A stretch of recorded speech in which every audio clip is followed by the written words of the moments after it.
رانا محمد اکرام اللہ کی رپورٹ کے مطابق لالیہ میں گونگے بچوں کو سکول لے جاتے ہوئے باپ اور اس کا 12 سالہ بچہ ڈمپر کی ٹکر سے جاں بحق۔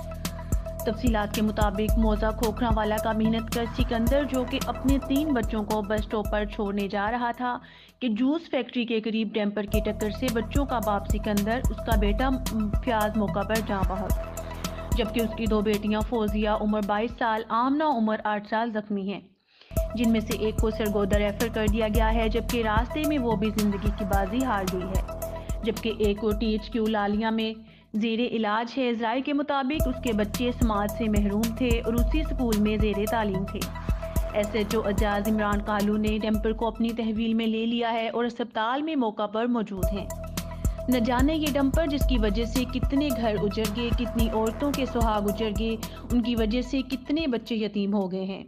یہ اتنے خوفناک حادثات صرف اور صرف آئے روز سرگودا روڈ فیصل آباد پہ ہی ہو رہے ہیں، کیونکہ ان کو لگام دینے والا نہیں۔ اتنے احتجاج ہوئے 1 وے روڈ بنانے کے لیے، لیکن کسی کے کان پہ جوں تک نہیں رہی تھی، کیونکہ مرتا تو روڈ پہ غریب انسان اور اس کے بچے ہیں۔ کب اس ڈمپر مافیا سے ان علاقے کی عوام کو چھٹکارا ملے گا؟